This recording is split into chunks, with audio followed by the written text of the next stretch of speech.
নমস্কার, আমি আচার মল্লিক। তো আজকে একটা নতুন ডেমো ক্লাস নিয়ে আমি উপস্থিত হয়েছি। তো যদি ভালো লাগে কাইন্ডলি একটু লাইক করবেন। আর যদি কিছু মনে হয় যে এখানে ইমপ্রুভমেন্ট করার দরকার আছে, কাইন্ডলি একটু কমেন্ট করবেন। আর আপনাদের কমেন্ট খুব উদ্বুদ্ধ করে আমাকে। তো যদি ভালো লাগে কাইন্ডলি কমেন্ট করবেন অবশ্যই, ঠিক আছে? যদি কোনো কিছু আপনার বলার থাকে। তো চলুন শুরু করা যাক। Good morning my dear students. তোমরা সবাই কেমন আছো গো? তোমরা সবাই অনেক ভালো আছো? আমিও তোমাদের এই মিষ্টি মিষ্টি মুখগুলো দেখলে আমারও খুব ভালো লাগে। তাহলে তোমরা কিন্তু অনেক বড় হয়ে গেছো। তোমরা কিন্তু তৃতীয় শ্রেণীতে উঠে গেছো। আর আজকের কিন্তু তারিখ 25 তারিখ হয়ে গেল, 25 জানুয়ারি। আচ্ছা, তোমরা তো জানো মিড ডে মিল খেলাম আমরা সবাই। মিড ডে মিলের পর কিন্তু আমাদের কি ক্লাস হয় গো? আমাদের পরিবেশ, তাই তো? আমাদের পরিবেশ। আচ্ছা, আজকে কিন্তু জানো আমার খুব গল্প করতে ইচ্ছা করছে।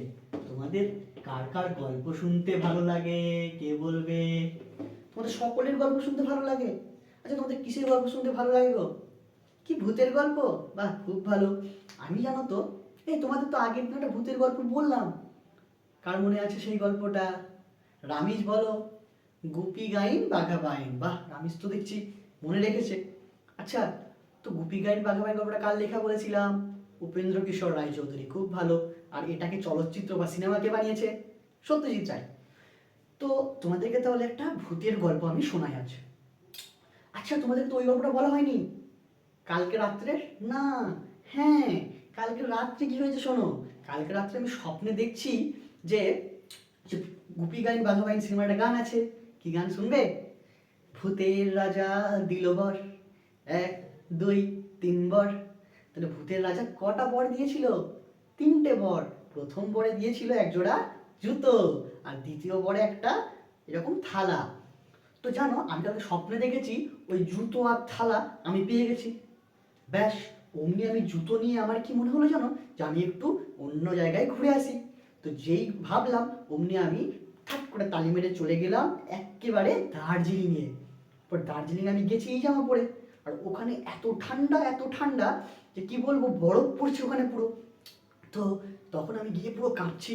তো ওখানকার লোকরা আমাকে বলছে, এ তুমি জানো না যে দার্জিলিংয়ে তো সব সময় আমার তোমার শীতকাল থাকে। তা শীতকাল ইংরেজি কে বলতে পারবে? হ্যাঁ, উইন্টার মানে হলো শীতকাল। আচ্ছা, তো বললো এখানে উইন্টার শীতকাল, এখানে তো তোমাকে সুতির জামা পরলে হবে না, এখানে তোমাকে উলের জামা পরতে হবে। তা আমি বললাম, ও আচ্ছা, তাহলে যদি ঋতু বদল হয় তাহলে পোশাক বদল করতে হয়, তাই না? তাহলে আজকের পাঠ লেখো, ঋতু বদল পোশাক বদল। ও ঠিক আছে। হ্যাঁ, তাহলে উইন্টারে শীতকালে আমরা কিরকম পোশাক পরি? শীতকালে আমিজ বলো। উলের পোশাক পরি।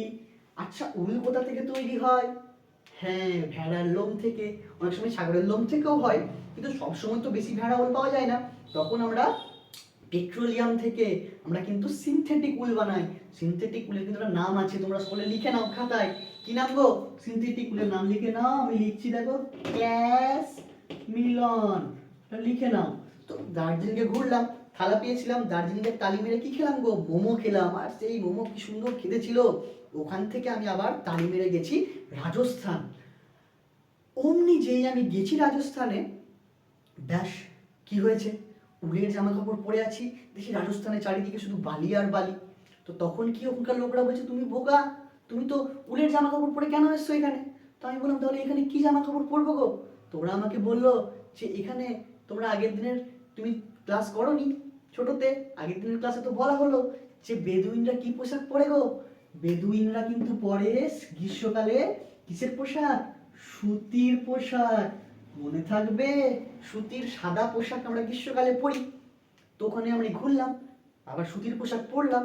পরার পরে আমার মনে হলো যে গ্রীষ্ম তো হলো, শীতকাল হলো, এরপর একটু বর্ষাকাল যেখানে হয় সেখানে যাই। আচ্ছা, ভারতের কোথায় সব থেকে বেশি বৃষ্টি হয়? চেরাপুঞ্জিতে। খুব ভালো। তো আমি তালি মেরে গেছি চেরাপুঞ্জি। যেই পৌঁছালাম ওখানে দেখছি বৃষ্টি হচ্ছে। শীতের জামা আমার পুরো গেল ভিজে। ভিজলো ভিজলো, শুকাতে দিলাম, সে তো শুকছেই না। ওরা আমাকে বললো, তুমি কি বোকা, তুমি এখানে কেন সুতির জামা পরে এসেছো? এখানে তুমি সিনথেটিকের জামা কাপড় পরতে হয়, তাহলে তাড়াতাড়ি শুকিয়ে যায়। তাহলে বর্ষাকালে কিসের জামা কাপড় পরবো গো? বর্ষাকালে পরবো সিনথেটিকের জামা কাপড়, যেন তাড়াতাড়ি শুকিয়ে যায়। আর বললো যে এখন কিন্তু প্লাস্টিকের বর্ষাদি পাওয়া যায়, সেটাও পরতে পারো, তাহলে তো ভিজবেই না। বুঝলে? এরপরে আরো 3টে কাল কি কি আছে, শরৎকাল, হেমন্তকাল, বসন্তকাল। তো শরৎকালে কিন্তু মা দুর্গার কিন্তু পূজা হয়, তখন আমরা নতুন জামা কাপড় পরে ঘুরে বেড়াই। তো যার যেটা পছন্দ সে সেরকম পরে। কিন্তু শরৎকালে বুঝলে বেশি শীত ঠান্ডা তো বেশি থাকে না, আর গরমও বেশি থাকে না, তো আমরা একটু হালকা বা একটু একটু হালকা মোটা যেরকম আর কি গেঞ্জি টাইপের জামা কাপড় পরি।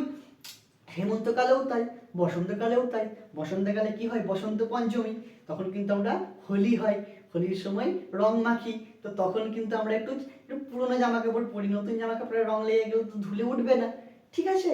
তাহলে আজকে কিন্তু আমরা কি জানলাম গো, যে ঋতু বদল পোশাক বদল। তাহলে তোমাদের আজকে সবার মনে থাকবে যে কোন ঋতুতে কোন পোশাক পরবো। বাহ, তো তোমার খুব ভালো। তাহলে আজকে আমাদের ক্লাসটা এই পর্যন্তই থাক। পরের দিনে কিন্তু আমরা উল কি করে তৈরি হয়, কোথা থেকে হয়, সেগুলো সব বিস্তারিত কিন্তু একটা গল্পের মাধ্যমে জানবো। ঠিক আছে? ধন্যবাদ।